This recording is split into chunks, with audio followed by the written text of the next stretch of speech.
அனைவருக்கும் வணக்கம். என்னை வழிநடத்தும் குருமார்கள் ஆசையோடு பிரபஞ்ச சக்தியே இருக்கும் ஞான வேங்கியம சமேத ஆதி பரமேஸ்வரரின் அருளோடு இன்று நாம் அறிந்து கொள்வது சங்கு பூஜையோட சிறப்புகள் என்னன்னு பார்க்கலாம். சங்கு பூஜை ஏன் செய்யப்படுறதுன்றதையும் பார்க்கலாம்.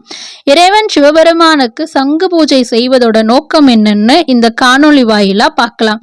சங்கு என்பது ஒரு காற்று இசை கருவி. நம் தமிழர் மரபு பண்பாட்டிலையும் கோவில் வழிபாடுகளையும் சங்குகள் மூலமா இசை எழுப்பப்படுறது. நம்ம கோவில்கள்ல பூஜை நேரத்துல சங்கு முழங்க செய்த பிறகே பூஜைகள் நடைபெறணும்னு ஐதீகமா பார்க்கப்படுது. நம்முடைய புராண கால கதைகள்ல மகாபாரதமோ ராமாயண காலங்கள்ல போர் புரியும் போது சங்கொலி எழுப்பப்பட்ட பிறகு போர் புரியறதும் சரி, போர் முடிவு பெறணும்னு நமக்கு சொல்லப்பட்டு இருக்கு. இப்படி ஒரு வரையறையும் அந்த நாள்ல இருந்தே வச்சிருக்காங்க. இத்தகைய சிறப்பு மிக்கது அந்த சங்குன்றது. சங்குல பல வகைகள் இருக்கு. வலம்புரி சங்கு, இடம்புரி சங்கு. இதுல வலம்புரி சங்கு ரொம்ப விசேஷமானது. சங்கு பூஜையோட சிறப்பு பலன்கள் என்னன்றத பார்க்கலாம். சங்கு இயற்கையா கிடைக்கக்கூடிய ஒரு இசைக்கருவி.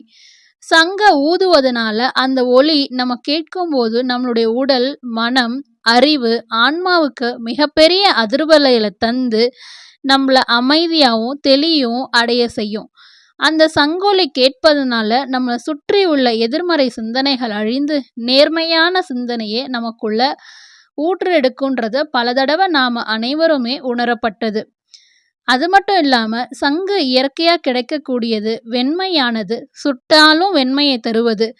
இது எதை நமக்கு உணர்த்துது அப்படின்னா, மனித மனங்களும் சங்கை போல நிலையான தன்மையுடையதா இருக்க வேண்டும் என்றத வலியுறுத்துறதுக்காகவே இந்த சங்கு பூஜை சிறப்பா செய்யப்படுறது.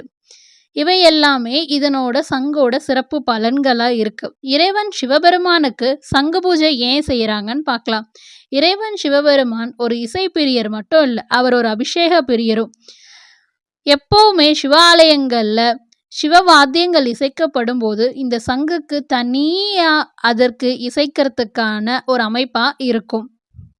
கார்த்திகை மாதத்துல வர சோமவாரத்துல சிவாலயங்கள்ல சங்குல புனித நீரை நிரப்பி அந்த தீர்த்தத்தை கங்கையா பாவிச்சு சங்க அபிஷேகம் செய்வது வழக்கமா இன்றைக்கும் இருக்குது நம்ம வழிபாட்டு முறைகள்ல.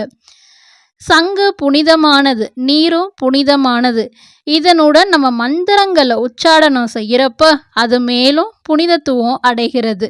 இப்படி புனிதத்துவமானத இறைவன் சிவபெருமானுக்கு அபிஷேகமா சங்கிலிருந்து ஊற்ற நீர் அபிஷேகமா செய்யறப்ப இறைவனும் குளிர்ந்து நம்மளை சுற்றி இருக்கிற இந்த உலகத்துல உள்ள அனைத்து ஜீவராசிகளுக்கும் குளிர்ந்து போகும்னு சொல்லப்படுறது.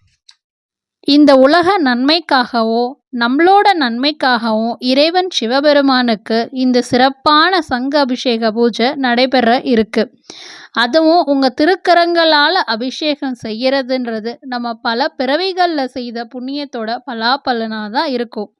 நம்மளோட ஞான வேங்கியவன் சமேத ஆதி பரமேஸ்வரர் திருக்கோவில்ல ஆகாய லிங்கத்திற்கு 108 சங்காபிஷேக பூஜை வருகின்ற திங்கட்கிழமை காலை 9 மணிக்கு மேல 10:30 மணிக்குள்ளாக நடைபெற இருக்கு.